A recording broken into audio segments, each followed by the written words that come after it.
Welcome to GK Terrace. It is Thursday, June 11th, 2026, and we are live, literally just hours away from the 8 o'clock kickoff right here in Mexico City. The energy out here is just, it is completely electric. It's deafening. You can feel the air vibrating outside the Estadio Azteca right now. 87,000 screaming fans are about to pack into the most iconic stadium in the Americas. Absolutely. And the storyline for tonight, it feels like a recurring footballing dream, doesn't it? Oh, it really does. For anyone who remembers that sheer chaos of the 2010 World Cup, tonight is a direct rematch of that exact opening fixture in Johannesburg, Mexico versus South Africa. Right, which gave us that incredible 1-1 draw. Yeah, and the statistical improbability of this rematch is just it blows my mind. Across 19 previous World Cup opening fixtures, the exact same two nations have never, not once, been drawn to open the tournament twice. That's an unbelievable piece of history. It's wild. It's like the scriptwriters of the sport just got lazy and copied 2010. Well, it's a brilliant narrative hook, but let's ground that excitement for just a second. Okay, hit me with the tactics. From an analytical perspective, that 2010 opener was actually the very last time a World Cup opening fixture ended in a draw. Wait, really? The last one? The very last one. Yeah. Since then, openers have always had decisive winners. But if you want to understand how tonight is going to unfold, you have to look at the building we're sitting outside of right now. Yeah, Azteca. Exactly. The Azteca is making its own history tonight. This is its 20th FIFA World Cup match.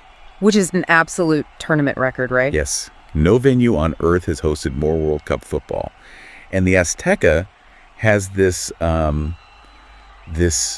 very peculiar relationship with opening matches that I think will completely dictate the tactical flow tonight. We definitely need to get into that, cause the expectations resting on the host nation inside that fortress are just incredibly heavy. All massive.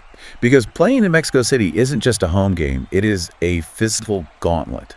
Yeah, the altitude, we're talking, over 7,200 feet? Right. The air is tangibly thinner. And that alters two huge elements on the pitch ball physics and human stamina.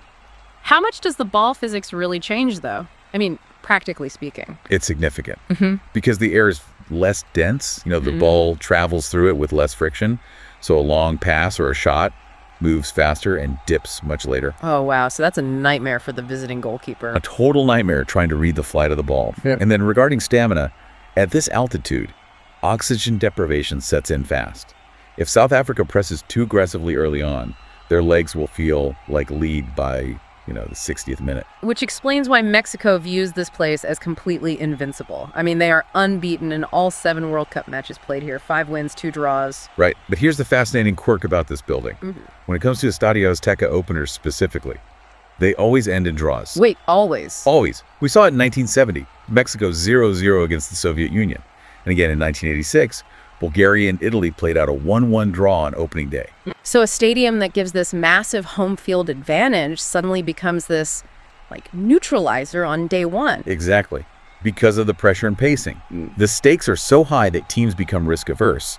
Visiting teams realize they can't match the hosts physically in that thin air, so they drop into a low block. And for anyone listening, a low block is basically when a team just packs all their guys deep in their own half, right? Right. They concede midfield possession and just focus entirely on eliminating space behind them.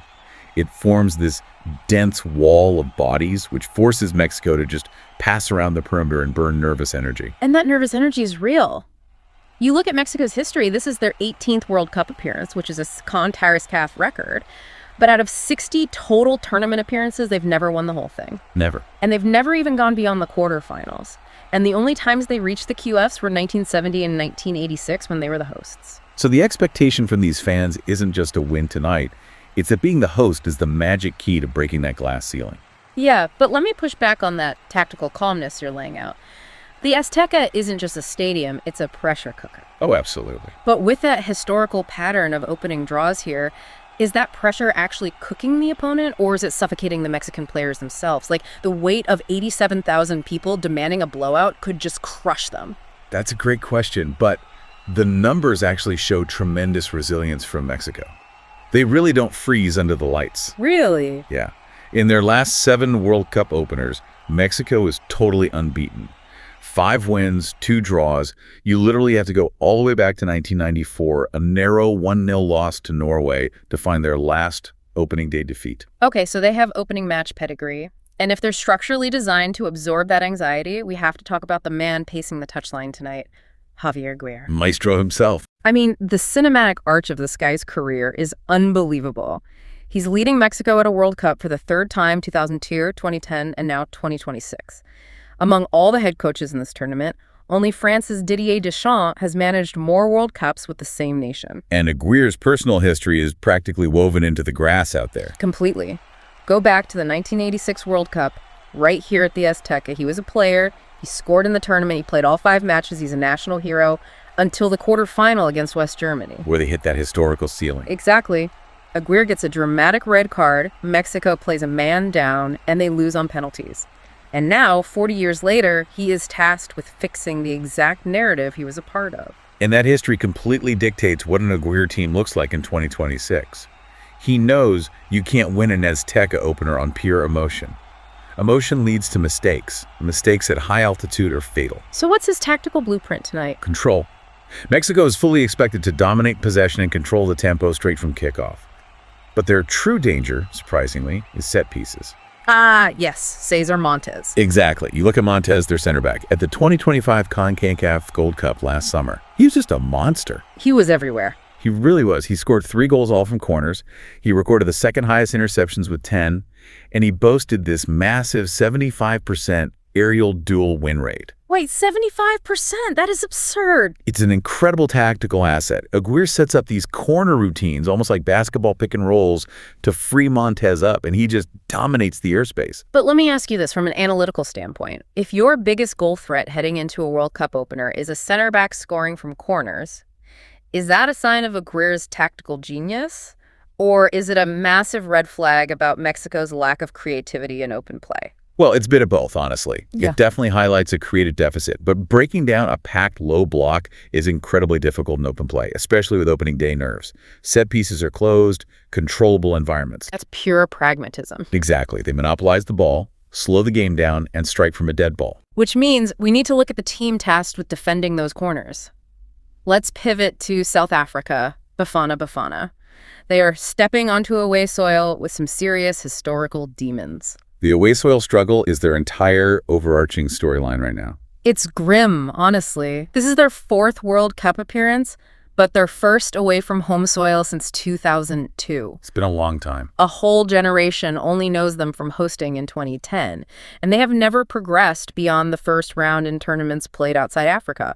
Plus, their only previous World Cup match against a host nation, 1998, against France. a brutal 3-0 defeat. So history says they're in for a very long night. History says that, sure. But I have a mind-bending statistical counterpunch for you here. Oh, let's hear it. South Africa has played 9 World Cup matches in their entire history.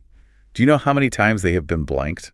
I mean, they must have been shut out a few times. 0. Wait, 9 matches and they've never been held scoreless. Never. They have scored in every single World Cup match they've ever played. Wow. They guarantee goals. That is genuinely shocking. Right. But the flip side is their defense is super vulnerable. They only have 1 clean sheet in their entire World Cup history, which was that 1-0 win against Slovenia in 2010. So they always score, but they always concede. Exactly. They only have 2 World Cup wins ever. But you have to remember, this isn't the same South Africa from decades past. This manager is leading them into their most significant away campaign ever. Because of how they qualified? Right. They topped their CAF qualifying group by 1 point over Nigeria. And their only drop points came in a tough 2-0 away loss to Rwanda, if we exclude a technical loss against Lesotho. Right, for an ineligible player. Exactly. So strictly on the pitch, this team is battle-tested. Knowing that South Africa always finds a way to score, who provides that spark tonight against Mexico's possession? Like, who is the wild card? You have to look at Oswin Appollis. He is their primary creative outlet. He was directly involved in 6 goals during qualifying, 2 goals, 4 assists. Which is huge production. Massive. No other South African player even came close to that level of output. He is the engine. Tactically, though, how does a guy like Appollis get the ball if Mexico is holding 70% possession? It's all about how South Africa's defensive organization reacts to Mexico pushing high. Aguirre is going to send his fullbacks way up the pitch to try and break down the South African defense. Which leaves space in the back. Bingo. Wide open spaces behind the Mexican fullbacks. And Appollis operates perfectly in those areas. When South Africa wins the ball, they aren't going to build up slowly. It'll be one quick outlet pass into that empty channel for Appollis to run onto. I love that. He's like a jewel thief in a crowded museum. That's a great way to put it. Right. Like, he doesn't need to dominate the whole 90 minutes. He just needs Mexico to overcommit to the attack, get distracted by the roaring crowd, and he only needs one moment, one slipped pass to completely steal the game. Exactly. And that is the tactical clash tonight. Will Mexico's home crowd intensity and Montes' set-piece threat overwhelm South Africa, or will Appollis find that one perfect counterattack? It's going to be a chess match. Let's synthesize all this for our final pre-match verdict. When I look at all these threads, I just keep leaning towards Mexico's massive advantages. Yeah. Yeah. The home crowd, the squad depth, that totally unbeaten Azteca record. I think the sheer weight of this environment is going to be too much for Bafana. See, I disagree. I think South Africa has this nothing-to-lose mentality, plus their incredible qualifying form, and the fact that they literally always find the back of the net. I think they can pull off a shock result here. Which leaves us with one final, incredibly provocative thought to mull over before kickoff. Oh, what's that? Well, with the Azteca historically demanding opening day draws, and South Africa famously drawing this exact fixture in 2010, is history simply doomed to repeat itself with another tense 1-1 stalemate? I mean, the numbers certainly point that way, don't they? They really do. Man, I cannot wait for this match to start. It's going to be incredible. Look, if you guys love this kind of deep dive into the tactics and the history of the game as much as we do, please hit that subscribe button for GK Terrace. Seriously, do it right now.